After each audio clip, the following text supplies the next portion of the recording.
Pleasure to welcome John McGreevy back to Princeton. We talk about entanglement bootstrap and conformal field theory and when people show up to seminars. As always, we'll go to dinner. As always, if you want to join us, please send me an email before 4. Cutoff will be sharply post. Thank you, Mike, for having me. I want to tell you about some ideas that I've been thinking about with my students, David Lin and Rolando Ramirez Camasca and Xiang Li. And the long-term goal that our efforts are devoted towards is one that I haven't articulated often enough, I think, which is to find a systematic way to enumerate fixed points of the normalization group. And I think, this is a good goal because fixed points of the normalization group are not like thick on the ground. They're rare and precious. And, it's the fact that they're rare and precious that explains the experimental phenomenon of universality, that wildly different, systems which are wildly different macroscopically can nevertheless have the same universal critical exponents. And so this is something we should try to do. I also like this goal because it's a very interdisciplinary goal in the sense that on the one hand, it sort of subsumes the condensed matter goal of understanding all phases of matter, which correspond to stable fixed points, like the dots here where all the arrows go in, and also the transitions between them, which are the red lines here. And it also includes the high energy goal of understanding quantum field theory. Right? Many of us like to define quantum field theory as a normalization group flow between conformal field theories, between fixed points. So I think this is a good thing to try to marshal our resources to try to do. And I think it has to be, I have to say that the methods by which we have found fixed points so far are not systematic. So let's spend a minute thinking about how we've found the fixed points that we've found. On the one hand, we can find free fixed points and do perturbation theory around the upper critical dimension, epsilon expansion. Clearly, this is only looking in some special neighborhoods. We can find fixed points that are living dangerously in the sense that they're close to violating some kind of bound of unitarity. And this allows the conformal bootstrap to find very exquisite, beautiful information about extracting the universal data of that special class of fixed points, which live, which are living dangerously, like the 3D Ising model turns out to be doing. But then, of course, there's a whole bunch of other CFTs somewhere else, which are safely ensconced in this thing that they call the continent. And then I guess we can do experiments and simulations. That's good, but not systematic. And then even less systematic is we can construct special examples using supersymmetry and string theory.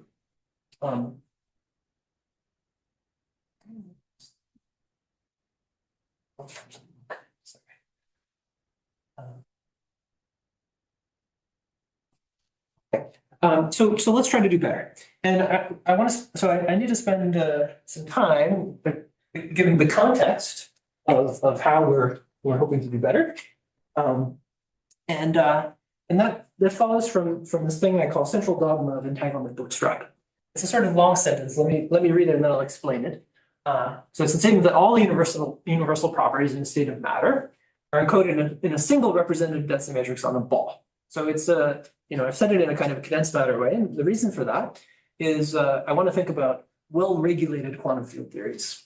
So I'm going to think about, the basic tool of thinking about entanglement properties. And as many of you are keenly aware, in the continuum, this is a dangerous thing to talk about. So I put this picture to remind me to tell you that I'm thinking about a field theory that's regulated, say, on a lattice or maybe some more clever thing like the fuzzy sphere. And so let me try to explain what I mean by this sentence. So first of all, what I mean by universal is a property that's intrinsic to a normalization group fixed point. It's a property of the fixed points and of all of the theories that flow to that fixed point, either whether it be a stable fixed point or a critical point. And so that's what I mean by universal. And by representative, I mean a point, some point in the basin of attraction of such a fixed point.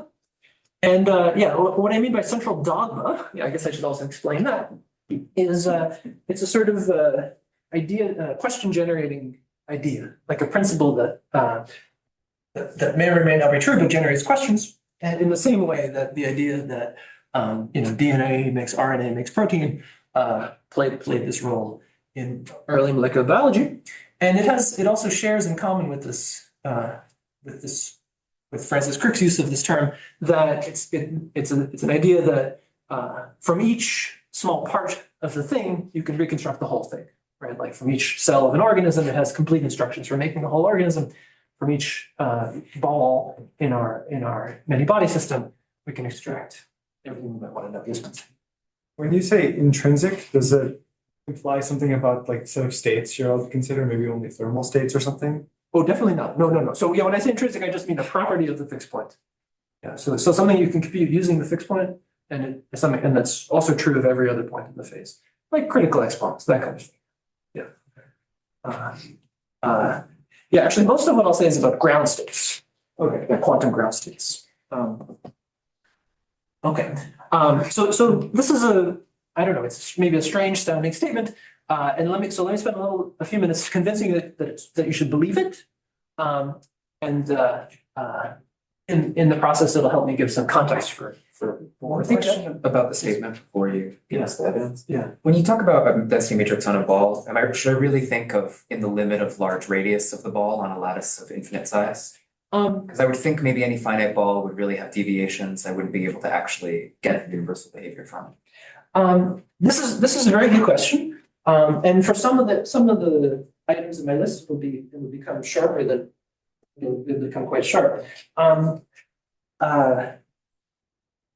I don't know the answer. Let me say that. But actually, the goal in practice is to use as small of a ball as possible. So as small of a ball as we can get away with. I definitely, part of the reason that this principle is so exciting to me is that there's this curse of dimensionality in the Hilbert space, right? The Hilbert space is too big for us to fit it in a computer. It's not really something that we can get our hands on. But unlike the whole Hilbert space of the body system, the reduced density matrix of a reasonable sized ball is something that we can put in the computer, even a small computer like this one. And so I want the ball to be small. And so there's some tension between these goals. Yeah, good. Okay, and so in that vein, I should say that the statements I'm about to make are facts. I guess that's a good way to put it, rather than theorems. They're statements where mathematical physicists would very much like to know what are the hypotheses under which they're true exactly. And I'm not gonna say those hypotheses. They're definitely counterexamples to each of the statements I'm going to make.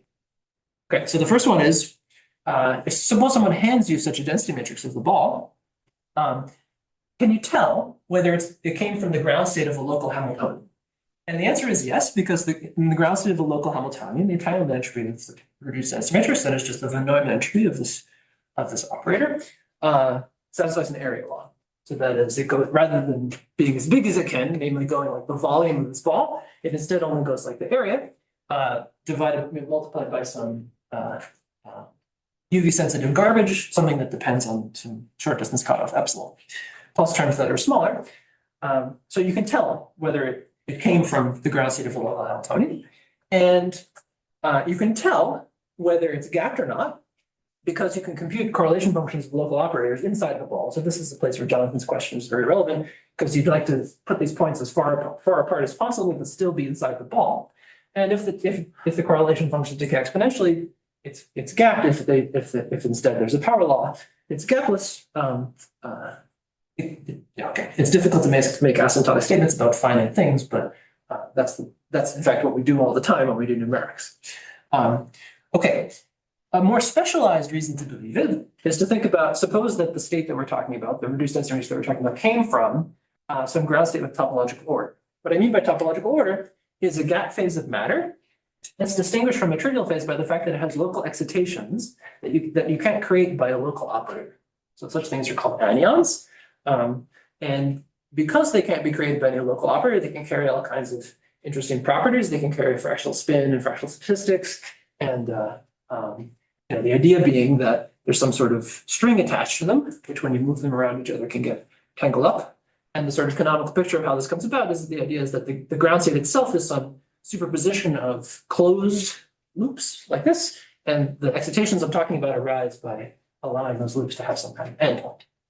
Okay, and the word liquid, I'm going to talk about liquid topological order, just means that this set of anyons doesn't depend on the geometry. I'm ruling out fractons because I don't understand them yet from this point of view. Okay, so in a ground state with liquid topological order, having defined these terms, in the case where we take B to be a disk, let's talk about 2 + 1 dimensions. In addition to this non-universal area law term that tells us that it's the ground state of a local Hamiltonian, there's a subleading term which is actually universal, which extracts a certain combination of this universal data about the anion spectrum, the spectrum of anion excitations. I thought this wasn't true anymore. Well, okay, good. So there's important let's say fine print in this statement, which is that the value of this so-called topological entanglement entropy, it can actually vary within the phase, but it's minimized at the fixed point. So there's a special point in the phase diagram, which will be our friend starting on 2 slides from now, where this is a true statement, and anywhere else you should. Well, yeah, the idea is you should try to minimize that value is universal. Can you elaborate how it can vary? Yeah, so the statement, there's this annoying statement that suppose you start with this fixed point state that we like, where the value of this gamma is actually equal to this, total log of the total quantum dimension. Nefarious people can design a short depth circuit where if you act with a short depth circuit on the state, change the value of gamma. And the way in which it works roughly is that there's some sort of subsystem symmetry involved. But the change and the way in which gamma changes is not universal, but it always increases. It's something that was proved by Isaac Kim and David Lind and Leonard. So it's not determined just by the extreme infrared? And Michael, yes, thank you. Say again. Is gamma determined as it varies? Is it determined only by the extreme infrared or not? The universal thing is the you could think of it as the infrared value, or you could think about it as if you didn't know anything about the normalization group, you could just sample gamma at different points in the space of states and just find the minimum. But yes, As it varies from point to point. Yeah. You scale the system. Yeah. Then does it vary or not? It should be a property of the low energy field theory. That's right. It gets closer to the fixed point value if you coarse grain. But there's okay, good. Yeah. So this question, yeah, maybe I should have highlighted this question on purpose because this is really in the spirit of what we want to do. Okay, but let me finish giving reasons to believe the central dogma first. Okay, so here's another reason. In the ground state of a 1 + 1 DCFT, if we take B to be an interval, this is one of these exceptions to the area law that I mentioned. The area law would say that the entanglement entropy of the interval should be constant, independent of the size of the interval. But instead it has this logarithmic violation, but the coefficient of that log is the universal piece of information, namely the central charge. And there's a similar formula for the entanglement entropy of round balls in the ground state of CFT in higher dimensions, which also similarly extracts the normalization group monotone analog of the central charge. Okay, so far in all these examples, I've been using very little of the information in this reduced density matrix. So I'm imagining somebody hands me a reduced density matrix, which is an enormous amount of information, and I've just been computing its von Neumann entropy. But in fact, it's a whole operator, and a good way to take advantage of that is to take its logarithm so that it looks like a Gibbs state for this so-called entanglement Hamiltonian. And one thing you can do with those operators is take their commutator for, say, these 2 regions, these 3 regions arranged like this with a junction. And these folks argued that this combination of this so-called modular commutator is a way to extract the chiral central charge from a 2 + 1D gap state, which may have chiral edge moments like a fractional quantum Hall state. And some simple things you can see that the 2 sides of this equation have in common are that they're both odd under parity, and they're both additive under stacking. If I take 2 quantum Hall states and put them on top of each other, the chiral central charge adds. Okay, and more generally, this is a special case of the idea that there's a close in such chiral gap states. There's a close relationship between the reduced density matrix in the bulk and the Hamiltonian of the edge modes. And this expression can also have spurious contribution. Yeah, that's right. So the same remarks apply to this, except this isn't something we can minimize because it has either sign And so we need to minimize something else, find the fixed point and evaluate this output. And so I'm going to tell you what the something else is. Good. Yeah, that's right. Michael wrote a paper finding a similarly spurious example of this. Okay, and so far the examples I've been talking about have all been about ground states. And so I want to show that the scope of this dogma is actually quite a bit bigger. It also applies to finite energy eigenstates of a local Hamiltonian, in the sense that the eigenstate thermalization hypothesis, which is the right way to understand why does quantum statistical mechanics work in closed systems, in interacting enough closed systems, is one way to say it is that the reduced density matrix in such a state, in a finite energy density eigenstate, so it's like a state in the middle of the spectrum, the reduced density matrix of such a state is very well approximated by a thermal Hamiltonian, where the Hamiltonian by a thermal density matrix, but where the Hamiltonian is just the terms in the local Hamiltonian inside the region A. And this is some nice numerical evidence comparing the eigenvectors of the thermal density matrix with the eigenvectors of the actual reduced density matrix, and it works amazingly well, not just for local operation, but actually for any region A up to half the system size. So, and the idea being, from this reduced density matrix of the ball, you can extract the whole Hamiltonian. You can extract what is the Hamiltonian. If you know the Hamiltonian, you know everything you want to know. Okay, so I found that very useful for convincing people of something is appeal to authority. And so I have this quote from Feynman here, where he's complaining about the fact that in field theory we have to think about things going on over there while we're trying to figure out what's going on here. And he says, I think it should be possible someday to describe field theory in some other way. It might be something like density matrix, where you concentrate on quantities in a given locality. And in order to start to talk about it, you don't immediately have to talk about what's going on everywhere else. So, he was kind of going in the right direction, I think. Okay, so now everybody believes the central dogma. Okay, so one immediate consequence, if you believe this dogma, is that from the density matrix, you should be able to tell which kind of state the density matrix came from. Is it, say, the ground state of some topological order system? Is it a CFT ground state? Is it fractons? Is it something else that we haven't thought about? And once you know those conditions, so we should try to find such local conditions on the density matrix. And once we know them, there are two things we can do, each of which I think we can call bootstrap. One is to impose these conditions as axioms and use them to prove structural properties of data. And the other is just to look for states that satisfy the axioms and then use that list to enumerate fixed points. So that's the second thing is the goal that I stated at the beginning. That's what we'll try to do. Okay, so more generally, the goal of Entanglement Bootstrap is to understand the structure of the universal information and learn to get it out of the density matrix. And the reason this has something to do with quantum field theory is that the way we usually encode that universal information is in a quantum field theory. You're probably going to say more about it, but there's a bit of a tension between this local philosophy where you just give yourself a local state and talking about the ground state. Meaning the ground state could be a global concept.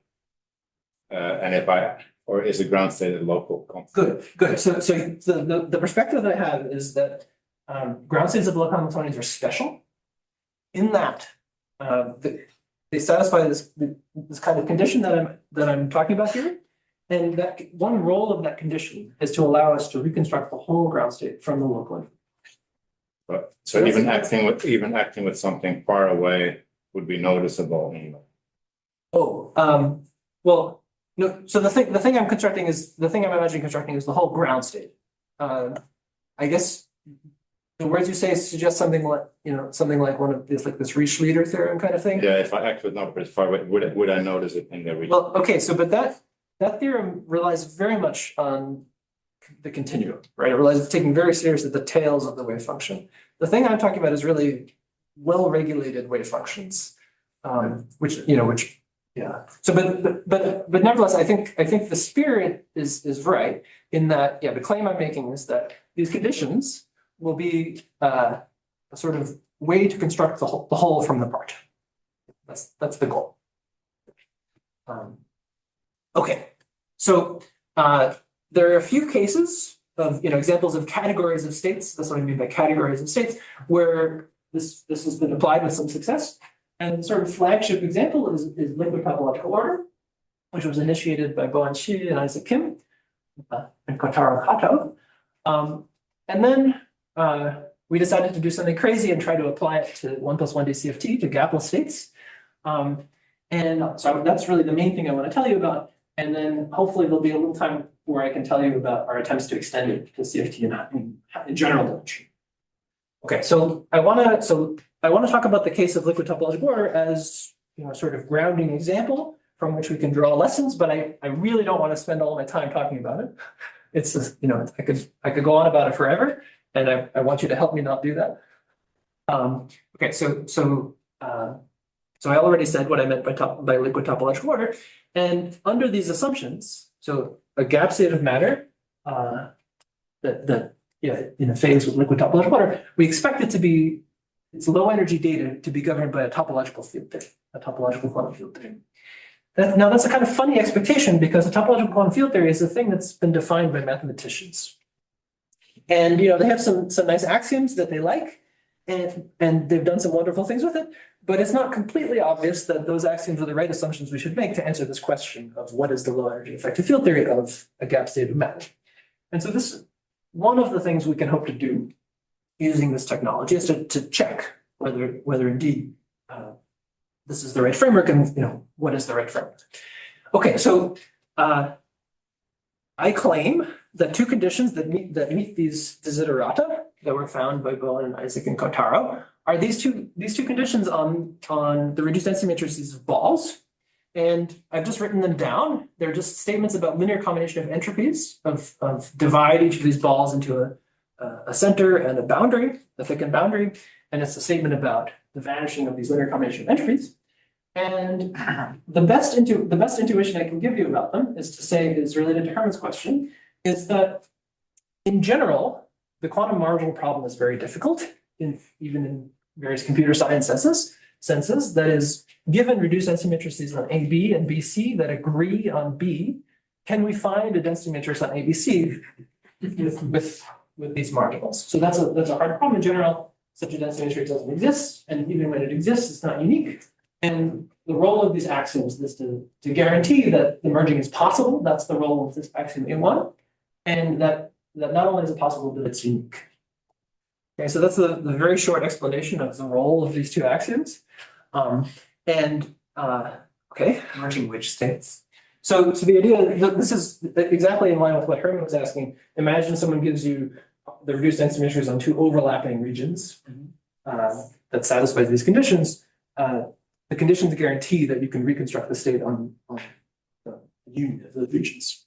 And that it's, not only can you reconstruct it, but it's unique. Is it for B and D in this picture? Say again? Is it for region B and D in this picture? Oh, exactly who B and D are is, you know, that's the cleverness comes into, you know, using them. Yeah, but this condition is it for which region? You said merging is possible. Is for once you know for B and D and you want to reconstruct it for B union. Okay, so here's the right way to think about it. This condition, you see, it's a local condition just on BCD, but it has the consequence that the conditional mutual information between C and any region A outside of this ball, conditioned on B, vanishes exactly. So it says that the state is a quantum Markov chain for any set of three regions, C, B, A, where A is anything outside the thing. And so something that you know is that a quantum Markov chain allows the Petz recovery map. So that is from the parts of the thing, you can reconstruct the whole thing. So the role of A, B, and C here, you should think of it as C, B, and anything else. What's an assumption and what's the result here? Yeah. Is this something that you say, you're going to assume it for the rest of it, but you expect every system to have it or not? Good. So yeah, that's very confusing. It's okay. Because earlier you said the theory is what the local to compute something locally that will give you information about the whole thing. Yeah, that's But right. here it's the opposite. You assume something local. Well, so my statement is that this is a condition you can impose on the density matrix, on the local density matrix. Right? It's a condition just of the density matrix of a small ball, which, if it's true, it certifies that the state is a ground state with liquid And topological. if it's false, Well, then you know a lot less. but if you know that this is the ground state, this, Well, if you already knew that, well, then you can check it. then Yeah, these two and then- conditions are satisfied. Yeah, that's right. So a good way to motivate the form of these conditions is suppose that the entropy takes the form that I wrote. So area law minus gamma. You can check that the area law cancels out of all these combinations and the gamma cancels out too, actually. Yeah. So that's a good way to discover that, something is true, but how do you pick this particular combination of things where it cancels out? That's where this motivation comes. Good. So related to Nadi's question, I don't actually want to assume that this is always true, because in fact, these two conditions actually only hold at fixed points of the normalization group. Only at a very special point will those conditions be exactly satisfied. And a sort of frontier of the subject is to find a robust version. And the sort of simplest way to do that would be to show that any small enough violation of these two conditions decay is under coarse grain. So that is, if you take bigger and bigger balls, so suppose you take some balls of this size, check this condition, and you find that it's not zero, but it's some small number. The conjecture is that if you take slightly bigger balls, that the result will be smaller, even smaller. A difference, so that is the way to think about it, is that the violation of these conditions, the conjecture is an RG monotone. Okay, and there's some pretty good evidence for that sticking. A second strategy, which is being pursued by Ezekim and Kataev and Milo Moses and Daniel Renard, is to replace these two axioms with a version that's true everywhere in the phase. Basically, rather than assuming A1, the role of A1 is to guarantee the existence of some sort of recovery channel. They just assume the existence of the recovery channel. Okay, so back to Nadi's question, is this an assumption? So if we take it as an assumption, that's what these folks did, much of the structure of TQFT can be derived. In particular, quite a lot of contact has been made in the case of 2+1 dimensions with the unitary modular tensor categories. You can extract a list of anion types, their quantum dimension diffusion rules, a non-degenerate S matrix that they participated in, generalized symmetry operators, lots of very nice things. In higher dimensions, the same axioms work. It just requires taking a volume of revolution. And in higher dimensions, it's much less clear what the right TQFT story is.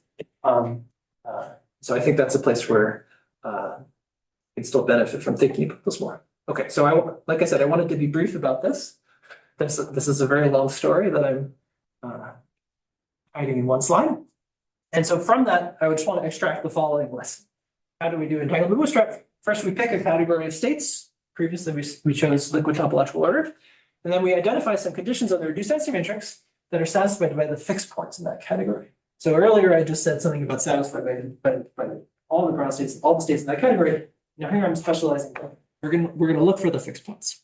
And ideally, the violation of this condition should be an RG monotone.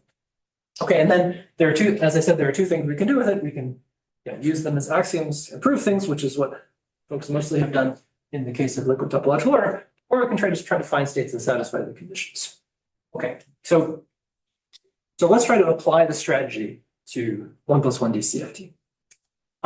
Okay, so I already mentioned that the entanglement entropy of the interval in the ground state of the CFT violates the area law. You might think maybe this is enough to say that the state is the CFT, but in fact, there are states which have this logarithmic violation of the area law that are ground states of local Hamiltonians that are not CFTs. So we need to do something a little better. But in fact, we know quite a lot about the reduced density matrix of an interval in the case of 1+1 DCFT. In the case of the ground state, we know the whole form of the entanglement Hamiltonian. It's a sum of local operators. In particular, and the local operator that's involved is just the Hamiltonian density itself of the CFT. And the coefficient of that operator is this very simple locally quadratic function. It's only non-zero in the region A, and it's this parabola. And this is a consequence of this Biesengano-Wickman theorem, right? That the reduced density matrix in any relativistic field theory for a half space is the boost operator, and then just do a conformal transformation. In the special case of the conformal field theory, that half space is related to a round ball. In the case of 1 plus 1 dimension is a round ball is just an interval. So that's why this is true. Okay, so then my student David Lin made the following very interesting observation, which is that we can think about these functions, these locally quadratic functions on intervals as a sort of basis of functions on the line. And he observes that if I choose 3 contiguous intervals, so that's defined by the 4 endpoints, that this particular combination of these functions beta adds up to 0. And the eta that appears here is the conformal cross ratio of these 4 endpoints. And this has the consequence that if you take the corresponding linear combination of entanglement Hamiltonians, so the operator part of this linear combination of k's is just this times h of x at each point x. And the operator part adds up to 0. The only thing that's left is this part involving the entropy, which adds up to something proportional to the central charge, and then the logarithms. Each of these s's has a logarithm. They combine to be this particular function, the binary entropy, as if the conformal cross ratio were a probability. I actually still don't know why that happened. It's pretty interesting. Okay, so this equation, it's a pretty crazy equation. It's saying that in the ground state of a CFT, if you pick any 3 contiguous intervals, there's an operator equation that should be true of the state, right? This k is computed from a given wave function, right? Imagine for the moment that the Hilbert space is n-dimensional. Then this is n squared equations on the n components of the wave function for every choice of 3 contiguous intervals, right? It's a totally crazily enormous amount of constraints on the state. Okay, so and it's satisfied as a consequence of this fact about the entanglement Hamiltonian. I'm confused about something. If the modular Hamiltonian is supposed to annihilate the ground state, and it looks like if I acted on the ground state with the left-hand side of this, I would get 0, but with the right-hand side, I would get something non-zero. I think so good. So Or is it a Casimir? no, the difference is that I think maybe when you say modular Hamiltonian, you're talking about the thing where I take Ka and subtract Ka bar. Okay, thanks. Yeah, so I'm just talking about the kind of inside the interval. Thank you. Yeah, so but this the reason that you do that is a good reason, which is that this operator K is kind of UV sensitive. I mean, each Ka itself is kind of UV sensitive. And this combination of operators is actually very nice in that the endpoints all cancel out exactly. Each of these endpoints participates in several of these intervals, and the endpoints are canceled out nicely, but maybe not quite nicely enough. So We need to regularize this. yeah, so that's right. So here I'm writing continuum formulae, and now let me try to make contact with the regularization. Right, so you could worry that, reasonable people say that the Ka that I'm writing here doesn't exist in the continuum. What they mean by that is it really depends on the cutoff. Now, I claim that this linear combination of the Ks is a nice one, where a lot of the cutoff dependence will go away, but let's see what happens. So somewhere I'm writing continuum formula, I'd like to make contact with what happens in a quantum critical lattice model. And to do that, I'm going to divide up my space into equally spaced intervals and regard each interval as a site. So in the continuum, each of these intervals is an infinite dimensional Hilbert space, and I'm going to replace that with a finite dimensional Hilbert space. It's a pretty dramatic thing to do. And in fact, if I do that, the operator equation, do that, say, in the ground state of some quantum critical lattice model, the operator equation that I wrote on the previous slide is not hold, as you might expect. However, so the reason it doesn't hold is because the reduced exponential matrix often has a kernel in the lattice model, and that's basically the problem. And to get rid of that, there's a simple thing we could do, which is if I act with the entanglement Hamiltonian on the state that it came from, the kernel just totally goes away. It doesn't appear anymore. And so this equation, which is obtained by taking the scary operator equation that I wrote on the previous slide and just acting on the state that it came from, turns out to be a much more robust statement, but it's still a very strong constraint. So now I really can talk about how many components the wave function has. Let's say the Hilbert space is n-dimensional. This is n equations on those n components of the wave function for every 3 contiguous intervals. So it's still a very strong constraint on the state.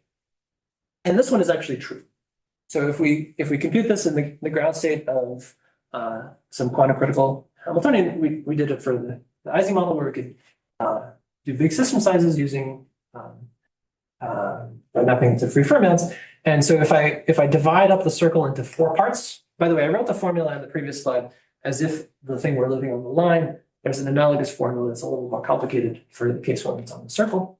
Divide the circle up into 4 parts. The whole thing is of size L, and scale up each of them with L. The error of this equation, what I mean by the error of this equation, is just the variance of the operator K.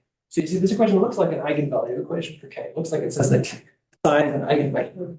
Okay, but it's not, because K is computed from psi. The linear combination of entanglement Hamilton is commuted from psi. But nevertheless, it's still true that if this equation is true, the variance of the operator K in the state psi will be 0.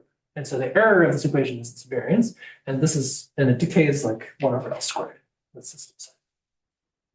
Okay, so that's the sense in which it's true. What is eta on the lattice? The cross ratio?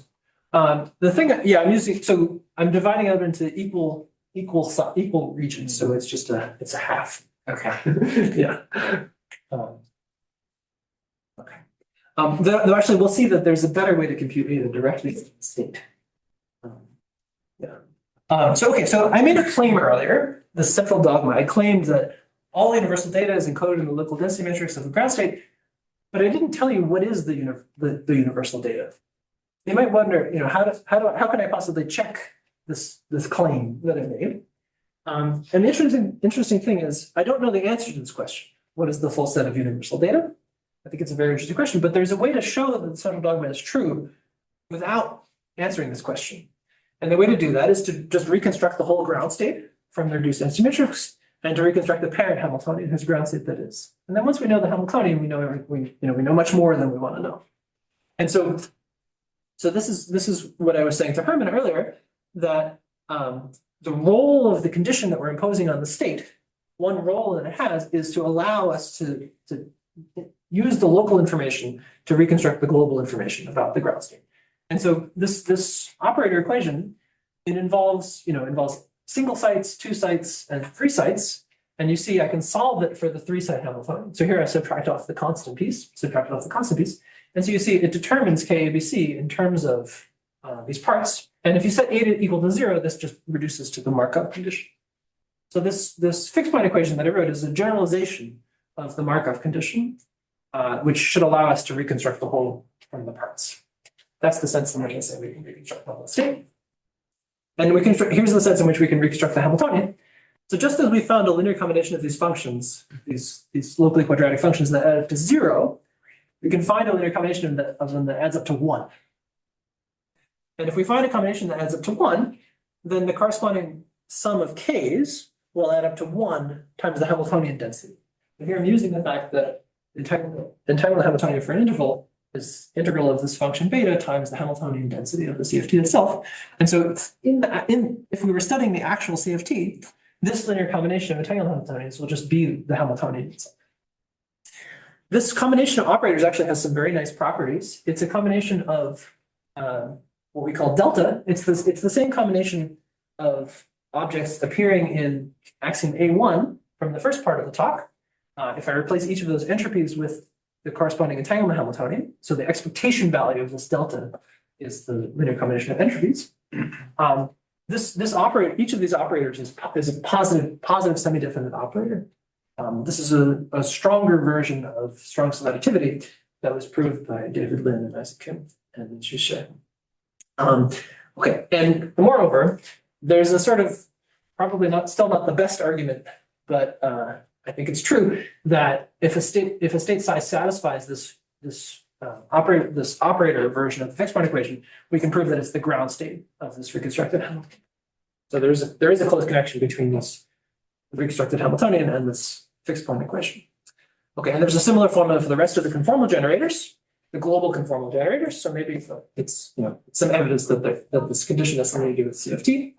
And moreover, it's numerically very effective. So here I'm taking the Ising chain on 8 sites, and in the circles are just the spectrum of that, the first I don't know, some number of states of the spectrum of that lattice model, normalized to set the energy operator to dimension 1.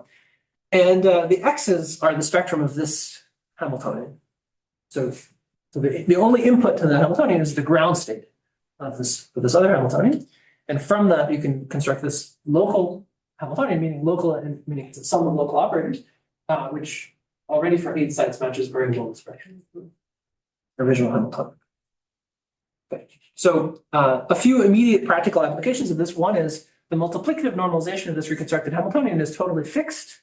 And so if someone hands you a lattice model that they think is critical, it's very easy to get some estimate of what the spectrum of conformal dimensions is. You don't need to find the stress tensor and set delta equal to 2. Secondly, I claim that there's a way to optimize states with in a given Hilbert space using this reconstructed Hamiltonian, so that the spectrum of this Hamiltonian is a better approximation to the continuum CFT in that fixed Hilbert space. And then finally, it's very easy to if someone hands you a family of states, just plot the error of this vector fixed point equation, the variance of this operator, as a function of over scanning over the space, and the places where it's small are fixed points. Here you see there's a gap phase here, separated by a wall of critical points, and the value of C is the expectation value, is determined by the expectation value of this operator. You see here it's the ring of Eisen transitions, and here's some modifications of the model. Correspondingly modify the picture. This is a very quick way to get a picture of the phase diagram. And so the summary is I claim that this condition, this vector equation, we call it the vector fixed point equation, is the local condition for 1 + 1 DCFT. The analog of these two axioms in the case of liquid topological order states. So it's exactly true in the continuum CFT. It generalizes the Markov condition, and it makes sense and is maybe safe on the lattice. And I should say on 4 sites, there's a close relationship between this vector fixed point equation and the reconstructed Hamiltonian. In fact, acting on the state, they're related to each other by purification. Sorry, there are some sense that this condition is so big. In the sense that, I understand if it's a CFT ground state, it should satisfy this, but there are some sense if you have this. Good.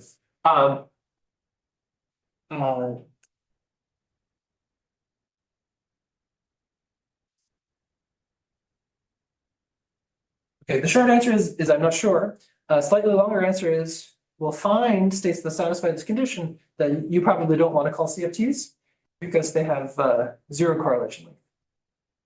I think probably you could still define some action of the global conformal algebra in those states. So I think probably there is some sense in which there's some So you don't want to say that TQFT is a CFT? that's the thing I'm trying to. But it's a fixed point, that's a. Yeah, it's a fixed point. Yeah, that's right. But you mean like there's no other states like they are not fixed point but satisfy the equation. Okay, this is a very interesting question, and I should say I'm not sure. I'm not sure what the answer is. Certainly, if we just amend the vector fixed point equation, I'm not sure the answer. This is a infinite volume, infinite volume, or lattice continuum. Well, this, so I'm doing a tricky thing. I'm trying to use information about the continuum ground state to identify a condition that we can pose on the lattice. But the continuum ground state an infinite volume or finite volume? On a circle, let's A say circle. Yeah, and I'm going to compare that to a chain of sites. On the So lattice. if we didn't say the Ising model in the broken phase, what would you say that there are 2 ground states or 1? There's one ground state. There's only 1 ground state, the one the symmetric one. Infinite volume. That would capture all the information about the broken phase, which is infinitesimally close. Well, let's see. But hold on. So here I'm trying for the case of the Ising model, I'm talking about the critical point of the Ising model. Well, it just, as you said before, there's a special conformal field to C = 0. Yes. And so there are 2 low-lying states. Mhm. What would you say there? Well, what do you want to know about them? Well, I'm following your procedure, Okay. Let's see. but I'm particularly interested with whether you have 1 state or 2. I'm not doing anything differently than you would do in that case, right? In fact, the Hamiltonian that we extract from the state is a nearest neighbor Hamiltonian. It's always a nearest neighbor Hamiltonian. And if it's, so, you saw the spectrum here. It's not identical to the transfer model, but it's really very similar to it. And yeah, I mean, these are the two states, right? Those are the two states you're talking.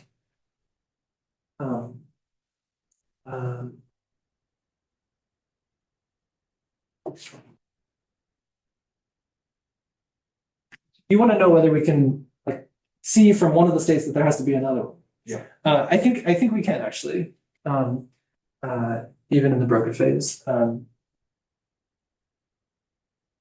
let me think about it more. I think we can. Okay. So this is where we were. And so here's a surprise. What was a surprise to me? Probably wasn't a surprise to Dave. This condition that I'm talking about, this vector equation, is the condition to extremize some linear combination of entropys. So this is just some function on the space of states, just a linear combination of the entropys. Eta is again the cross ratio. And the condition that this function is stationary as a function of what state you're talking about, moving around in the state, is equivalent to that vector fixed point equation I wrote on the previous slide. And the value of the function at the critical point determined by, it determines an estimate of this charge. And so here's a picture of this function on a slice of the space of states of 4 qubits. And the conjecture is that the critical points of this function are RG fixed points. And it turns out to be numerically effective even for very tiny systems. So here, as I said, it's a slice of the space of states on 4 qubits where we impose translation symmetry and time reversal symmetry. And so this, it's a finite dimensional compact space of states. This function is bounded. And so it has a finite number of critical points, amongst which we see 3 of them that we can identify with friends of ours, with known conformal field theories. You see the estimate of the central charge is a little bit bigger than the value we expect. The reason that we identify these states with these corresponding CFTs is that, as I said, the Hamiltonian that we extract from the state is a local Hamiltonian, which means that once we extract it from the state of 4 qubits, we can study it on a larger system. And when we study it in a larger system, the spectrum gets closer and closer to the spectrum of these 3 CFTs. So as you can see, there are some other states that you wouldn't want to call CFTs. The most interesting example is the golden chain. So this is a state where when we reconstruct the Hamiltonian and study it on a chain of L sites, the number of ground states as a function of L satisfies the Fibonacci recurrent calculation. So it's a Hamiltonian that builds this golden chain that people often study to impose exactly non-invertible symmetries. And yeah, so I would call this a gapped fixed point, right? There's a ground state degeneracy, but the correlation. What about the ferromagnet there? Yeah, so similarly there, there's a degeneracy. What is C in this case? What you mean? What is the meaning of C in the case of these gap states? I actually do not know the answer to that. It's just a result of the computation. This is the thing that comes out of the calculation. Yeah, there's also a maximum of this function, right? The function is bounded, it has a maximum, which is some state. It's something like a perfect tensor. It's entanglement spectra all vanish. So yeah, so the meaning of C in the case They're all flat, you mean? I think it's worse than that. They're all they're all flat. They're all equal. Yeah. So the meaning of C except in the CFT case, I don't know what it is. Could you explain the table more? Like, there's nothing next to Ising CFT. It just doesn't. I actually no. It's because I don't know the analytic expression for the coefficients in that case. Okay. And so the procedure is to find the critical points of this S. Yeah. And that's right. Then go and determine C from the previous formula. C, yeah. So the value of S at the critical point determines. Okay. And from this procedure, do you know which things should be blue and which should be black, or you just a priori no. comparing to? We just get some state, and then we reconstruct the Hamiltonian and study it for larger system sizes and look at how the spectrum behaves as we change the system size. Okay. For some of them, it behaves like you'd expect a CFT to behave in finite volume, sort of converges to the CFT spectrum. And for some of them, it does some crazy stuff. So when you take the Hamiltonian and put it on a bigger system, is it exactly class critical or is it just close to a critical? Good. In some cases, it's exactly critical. For the XX model, it's exactly critical. In some of them, there's a finite correlation like that we can see if we do a big enough size. I still don't see where the conformal invariance comes from. Uh-huh. You confirmed it, I don't see. I also, I mean, I don't have a good answer to that. I mean, it's true that the condition we're imposing followed from something that had to do with conformal invariance. And also Lorentz invariance is part Well, of you it. have a non-relativistic, you have 8 sites, like 8 points. I Space think is 8 points. we're picking a time direction, yes. Yeah, it's not only that, space is 8 points. It's 4 points. It's even worse than that. Oh, It's only 4. It's in only this 4. case, or maybe before. 4 qubits. Yeah. Okay, and then out of that, you get the full conformal symmetry. Well, we get some shadow of the conformal symmetry. We get to, yeah, and clearly there's some information about conformal symmetry coming out of those four sides. That's right. The magic really seems to be the fact that the local Hamiltonian you get from the 4 sites via whatever David's rule was that you showed a few slides ago actually scales up on a larger lattice size to something with an emergent conformal symmetry in the IR. Okay, and I think I would say that the magic is that it does it so quickly. Yeah. Yeah. Okay, I don't know. We can argue about what the magic is. Okay. Yeah. Can you say one more time why there's only finitely many of these fixed points? Yeah, because so we're studying this function on the space of states of 4 qubits. Right, so altogether there's a 16-dimensional Hilbert space, of which we're taking a slice of just the states that are translation invariant and real wave functions. So that's there's 6 parameters altogether, and then you have to normalize the state. So it's a 5-dimensional space, which is bounded. Maybe, okay, good. There's one thing, which is that the function that we're minimizing is invariant under local unitary transformations. So each of the critical points that I'm talking about is actually an orbit of those local unitaries. Is that what you're worried about? No, I just still why does there have to be finitely many solutions? Oh, because it's a very well-behaved function, right? It's as a function of The question is whether number of equations is the same as number of parameters. Yeah. So that was I tried to emphasize that point. That I'm imposing this vector fixed point equation, right? Which is n equations for n parameters. So yeah, so the critical points are isolated. But I guess like maybe I'm just not understanding, but you can have lattice models that have entire conformal lines. So That's right. Good. How does that square with the fact that This is a great question. We're very confused about. Let me come back to that in just a minute. Yeah. Yes, please. Maybe I've also confused myself. The states you get that are gaps. Yeah. Is there a reason you're happy to throw them away rather than seeing them as like a bug in the process? I didn't throw them away. They're in the table. I don't know. They are special. I mean, this golden chain is something that, it took the genius of Kataya to discover it. Yeah. And yet it just came out of the stupid minimization procedure. Who knows? Maybe he did that. Yeah, I wouldn't put it past it. Okay, so here's I think a nice picture that illustrates the space that we're exploring. On this axis is the error of the vector fixed point equation, and on this axis is the estimate of the central charge. And so here's what happens if we, these points are the point where we start the gradient descent, and then, we end up in one of these basins of attraction. And here we do gradient descent and ascent starting from near the fixed point, so you can see how they're connected to each other. And one very interesting thing about it is that you see that there are these voids in the space. There are regions in this diagram where there are just no states with small error and a value of C close to the values where there are solutions.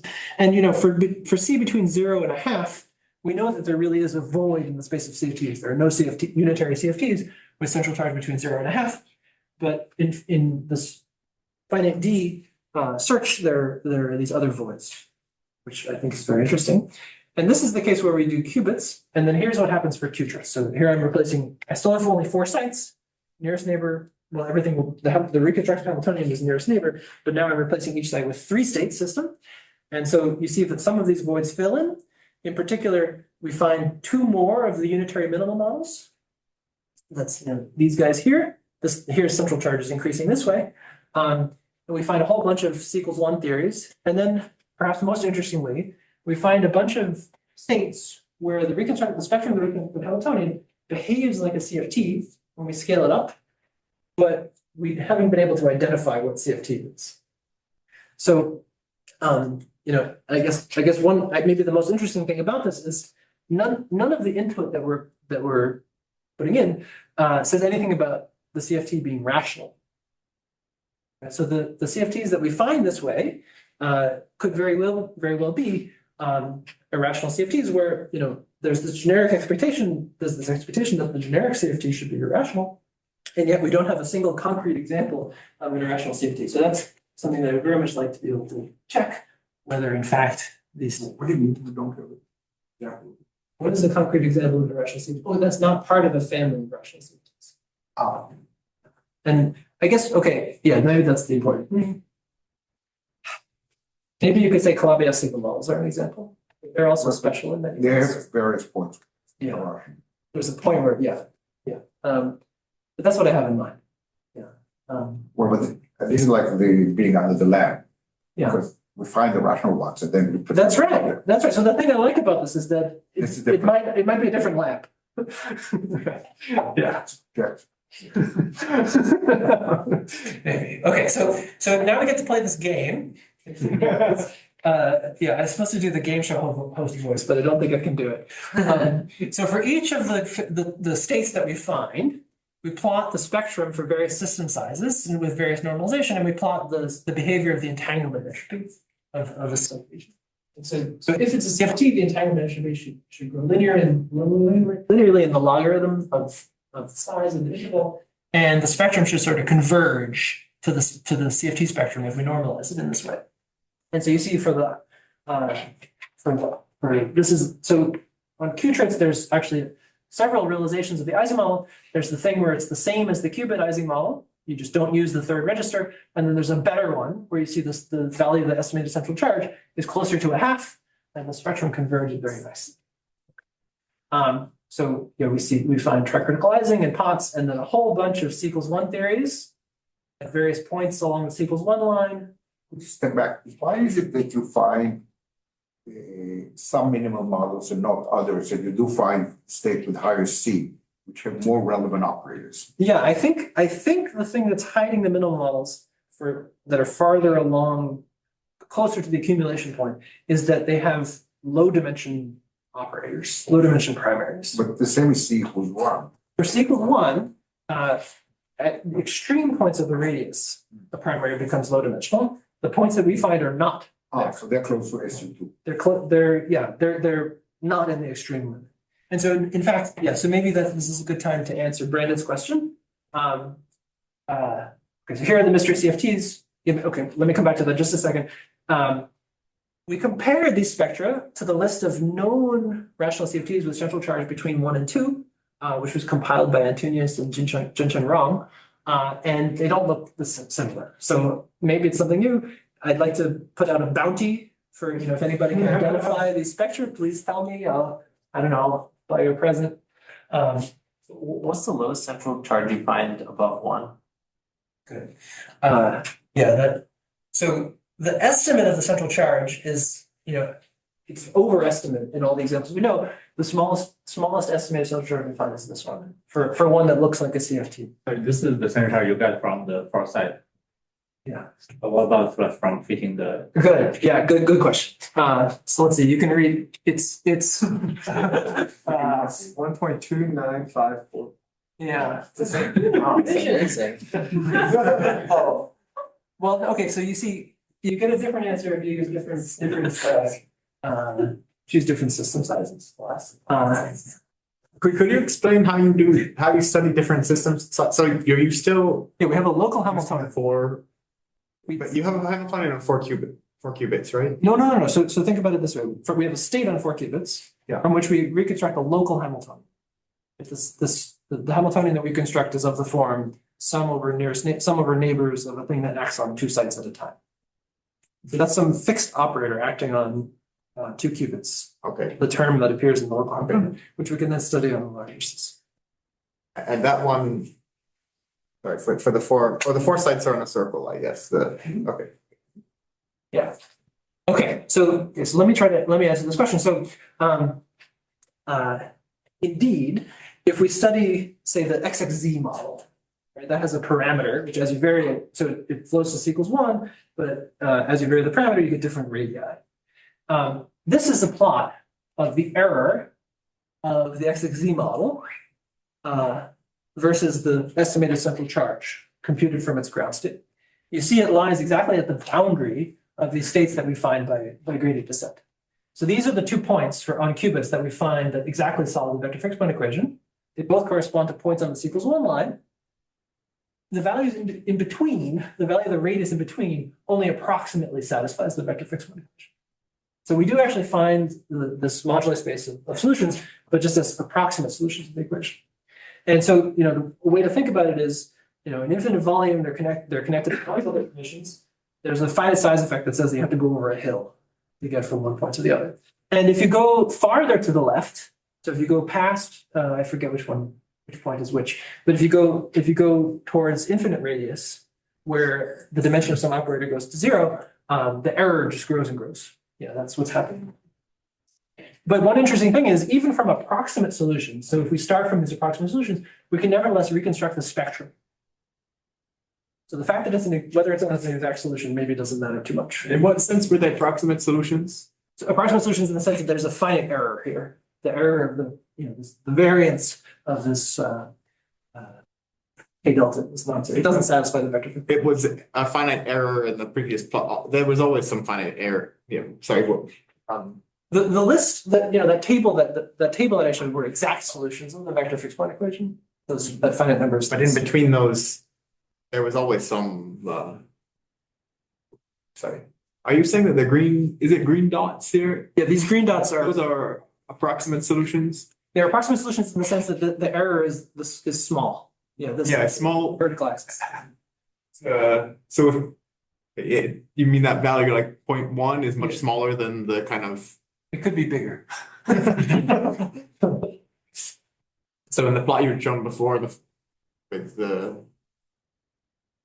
these voids. Yeah. So it's the same plot. I'm just zooming in. 0.1 or. Yeah. So that the plot I was showing there is zooming in on this region here. Okay. Yeah. Okay. Yeah. Thanks. Yeah. Good. Okay. So I guess I'm out of time. So I should let's see.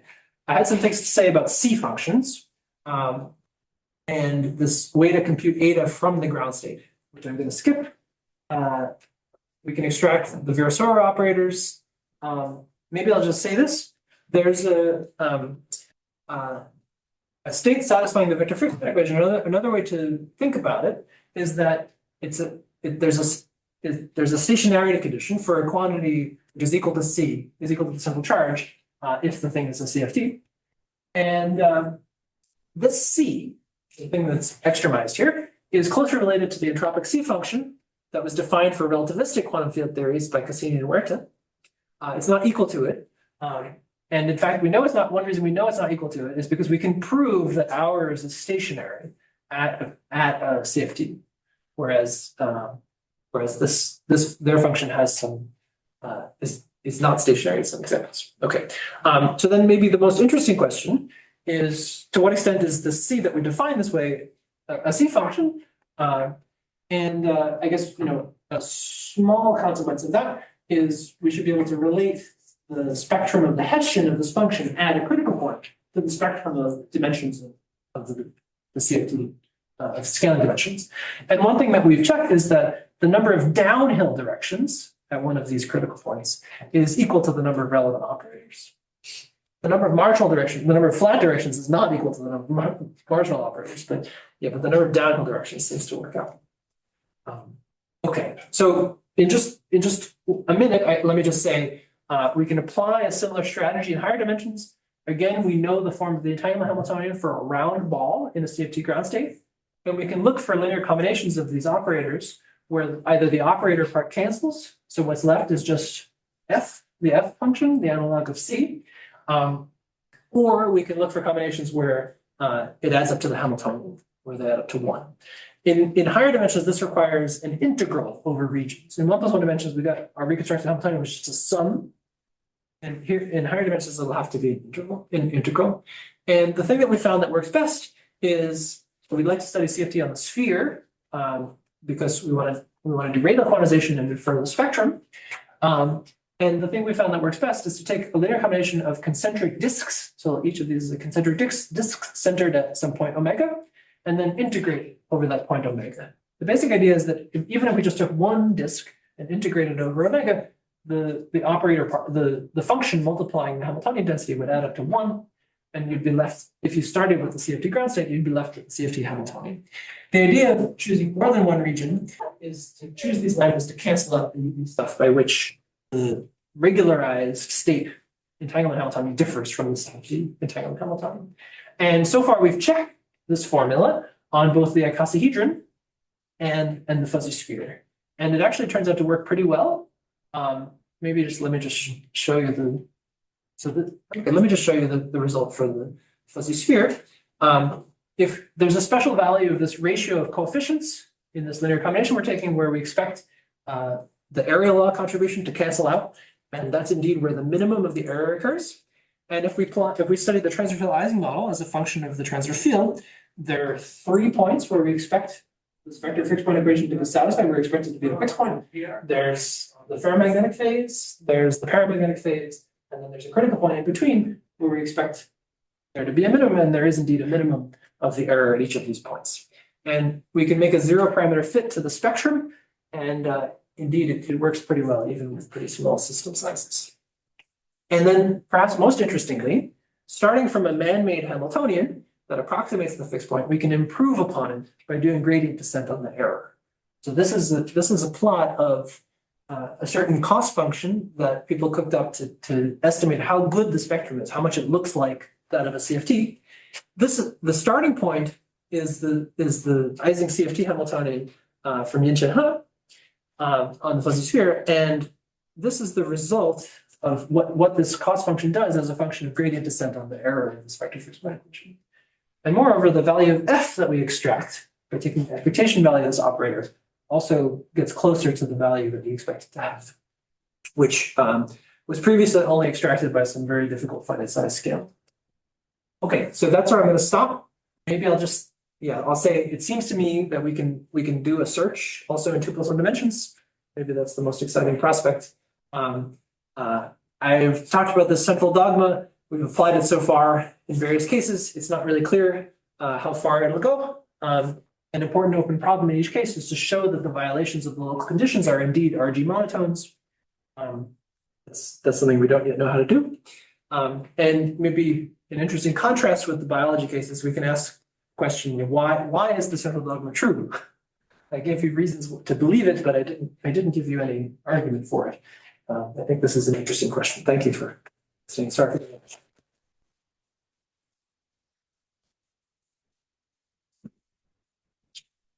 I think you told me before that if you have more like if I have a line, many small regions, this kind of section for 4 region generates that for bigger region.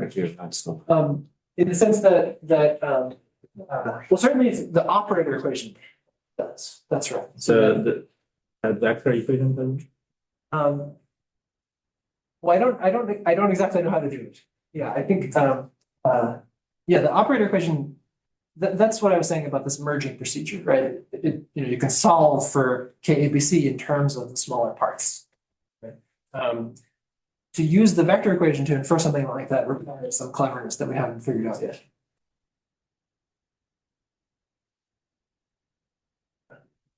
It's more like an observation, not sure what it necessarily means. But your recursion relation, at least the geometry seems to be that of a tetrahedron. And then basically your recursion relation is very reminiscent basically of the way people triangulate 3D geometries. Wait, what is the tetrahedron again? Show Cote's geometry. In the 1+1D case, you mean? In the 1+1D case. Tell me when to stop. Your magic recursion relation.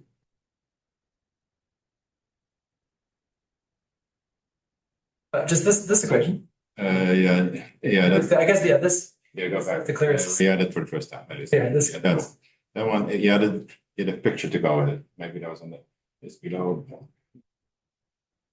But anyway, this is a tetrahedron. One more, maybe. There you Oh, go. this one, okay. Yeah, this is a picture of the functions themselves, right? The vertical axis. I don't think you need to necessarily draw the horizontal lines at the bottom. Well, no, I did, actually, it is very important because this horizontal line is the part of the green function where it's 0. So the green function is the A. It's BC, right? That's BC, beta BC. Yeah, so it's 0. Yeah, remove that thing because it's just. So if you take your combination, the lines that you have left over are a tetrahedron. I see. And if your 4 points, so this are the corner points of a tetrahedron, and they're sitting on the boundary. So your recursion is basically just tiling these things on top of each other.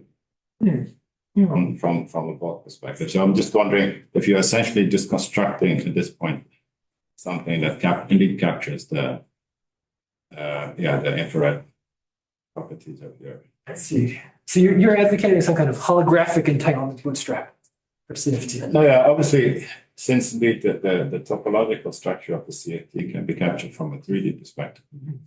Not an unnatural step to take. But I'm just struck by the fact that the Cool. There's another place where a tetrahedron appears, which I didn't get to mention actually, which is so you might complain that the values of the central charge that we get are rather small. So in particular, actually, the values of C that we get are consistent with this thing called the CD conjecture that says that if you have a nearest neighbor Hamiltonian on a Hilbert space, which is a tensor product of d-dimensional systems, C has to be less than or equal to d minus 1. Here's my, would be my next question. Yeah. Yeah. So if we impose a symmetry, it's a demand that some symmetry G is exactly satisfied by our states, to take the Hilbert space to be just 4 copies of a single representation, then it's actually quite easy to impose the exact symmetry and translation symmetry. Translation variance says that the eigenfunction is some eigenfunction of this F symbol. And so we can do a search in what's effectively a much bigger Hilbert space. So I'm optimistic that we can find, for example, the icosahedral island of the Ginzburg archipelago. But so your CFTs are really they satisfy the indeed also the CFT bootstrap equations. You're not imposing. We're not saying anything about local operators. Right. So it can be parallel CFTs that. Don't. Well, okay, no, but we are definitely starting with a tensor product Hilbert space. Okay. So I think if from this starting point we will not discover chiral CFTs. But there may be a way to. There's states on the 4, so you impose translation variance on the 4 state. What about parity? Do you impose that or not? We did not. Yeah. And how many of them have parity and how? So parity, you mean x plus the minus x? Some side center, link center, some operation that's a reflection. Sorry? We didn't check it.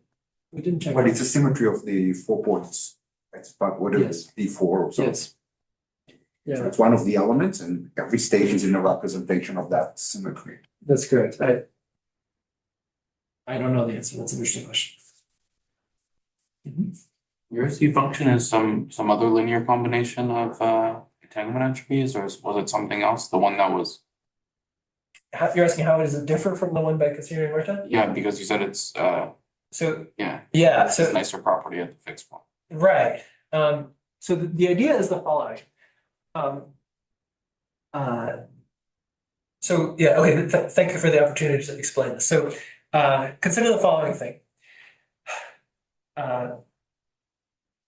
Construct these 2 linear combinations of entropies. They have these names. I'm drawing it as if it's the boundary of a higher dimensional bulk, but you can ignore the bulk if you want. From this, you can extract 2 numbers. One of them I call C of psi, which satisfies this equation. It's a really weird looking equation. And the other one is eta, which satisfies this equation. And the way to think about this is if the S is satisfied the CFT law, then eta would be the ordinary cross ratio and C would be the central charge. But these things are just, I just see linear combinations of. Yeah, these are just linear combinations. But you don't know yet whether this is a monotone. I don't know whether it's monotone. In fact, I know that, so Yeah, so Cassini and Muerta prove that their quantity is a monotone under our G flow and relativistic quantum field theory. Right. When I say the space that I'm studying is much bigger than that, right? I'm studying all states in the Hilbert space, right? This is a function of states, not just a function of the coupling. And in fact, I know that it's not a monotone under RG in that space. Oh, but what about in the relativistic? It could be. You don't know. I guess I don't know. Yeah, I don't know. I think probably one could imitate their proof. Right. I think probably. Yeah, so but I do think it can be an improvement over what they did. And I guess the interesting new ingredient really is this is what I wanted to say, is that the cross ratio is not defined, it's not defined by the geometry. It's defined from the state, from these two combinations of entanglement entropes. It would also be nice if it could be defined in terms, can't see it, defined in terms of relative entropes, and then it could be well defined in the continuum, unlike theirs. Relative entropes. I don't, it's like one thing, it's hard to make their proof rigorous because The conditional mutual information is good, right? The second one? Yeah, these combinations are also well behaved. The bad stuff. I know they're well behaved, but it's hard to actually formulate these frequently in purely in the continuum without putting in a regulator. So for theirs that actually happens, but it was kind of an open question. I was wondering if yours. I don't know how to write it as a relative entropy, but yeah, but actually this delta can be written as a conditional mutual information on. Oh, then conditional mutual informations are relative entropes. Yeah, but they're touching regions here, so. Yeah, it's relative entropy of touching regions. That's right. Right. So I mean, so is the Cassini-Huerta is a conditional mutual information. I don't. Yeah, that's an interesting question. I think it might be possible to use this to learn something even in the continuum. Still exciting, so you'll be here a few more days and you can call me with questions. And you're all invited to dinner. Please send me an email in the next 70 minutes or so. So that I can make a reservation. So let's thank John again.